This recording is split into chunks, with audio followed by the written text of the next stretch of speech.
Hello, this is AstrologyNewsReport.com with your hosts, David Anton Savage and Ron Berger. Now we go on to our third segment of this week's report, People in the News, where we will analyze the Vedic astrology birth chart of a newsworthy person, place, or event. This week we've decided to update the USA chart in light of recent planetary developments. Yes, now that Mars is firmly ensconced in Scorpio, we thought it appropriate to check in with one of our favorite subjects, the United States of America. Yes, here we definitely have something fraught with implications. First of all, the USA is in a Mars major period, which means that the 12th house of the chart, being a sign of Mars, is already lit up, and now along comes Mars itself. The general idea is that when a planet transits through a house it rules, the karma and significations of that house get powerfully activated. And as we can see, most of the 12th house definitions are not good, except for, say, humanitarian acts. And then there are the significations of Scorpio, a sign which has some meanings that coincide with the 12th house. This will be the fourth and final time that Mars, as the major period ruler, will transit through Scorpio in the 12th house of the USA. Previously, Mars transited through the USA's 12th house from November 8th through December 19th of 2008, October 20th until the end of November of 2010, and September 28th until November 8th of 2012. Okay, let's look at the historical record to get an idea of what's in store this time around. Going back a couple of years to September-October of 2012, well, it was the lead-up to the 2012 elections. Romney versus Obama. Who can forget that? The in-the-gutter, mudslinging debates, accusations, lies, and innuendo from both sides. The behind-the-scenes manipulations and the infamous 47% hidden camera video. Definitely some 12th house activities there. And 2 years before that, Mars transiting through the USA 12th house during October and November of 2010 brought us the WikiLeaks release of the Iraq war logs. Over 400,000 documents, which brought out new information, including that U.S. commanders had allowed torture and execution without any investigation. And going all the way back to November, December of 2008, Obama had just won his first election. During the last weeks of the Bush administration, W and company were busy making last-minute deals, covering their tracks, sneaking in a few new rules and regulations, while the economy of the country was in free fall.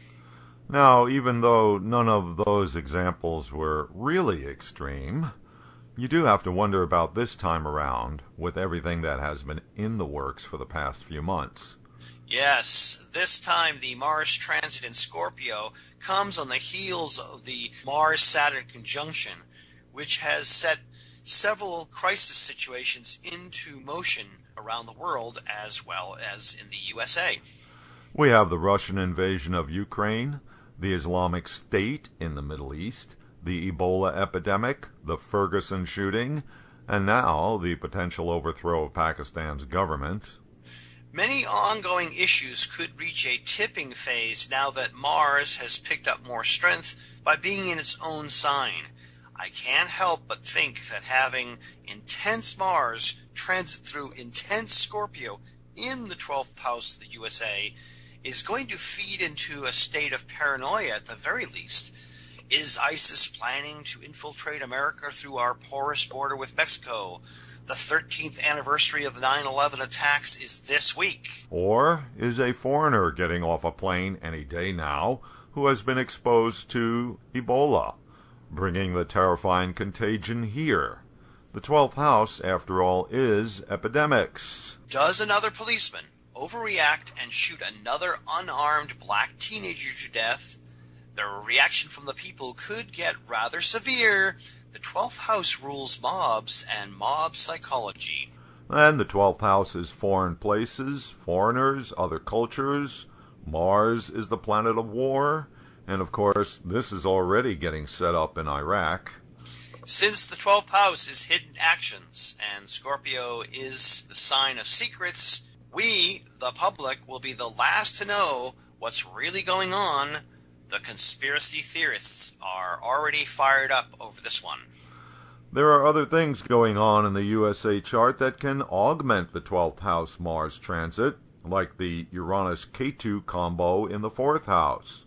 Since this conjunction happens in the 4th house of America, the house of the opposition party, this energy gives the Tea Party folks in the USA a huge boost for disrupting and unhinging the established order.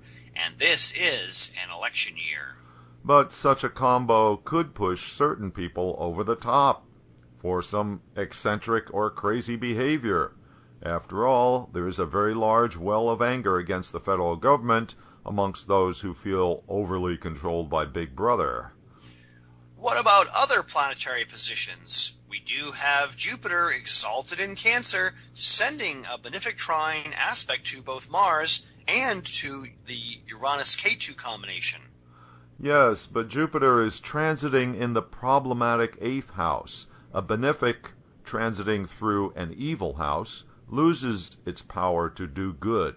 And Jupiter is the planet of expansion, encouragement, and excess optimism. So its effect is to only increase the worrisome energy of Mars. I do note that the last time Jupiter transited in the 8th house, George W. Bush started a war with Iraq. Well, at least this time the Mars transit is only for 6 weeks until October 18th. Yeah, and then Mars goes into the USA Ascendant just in time for the November elections. Woo-wee! Okay. That's all the time we have for now. Of course, we'll be keeping you posted on what happens with this Mars transit during the coming weeks. Thanks for joining us on Astrology News Report.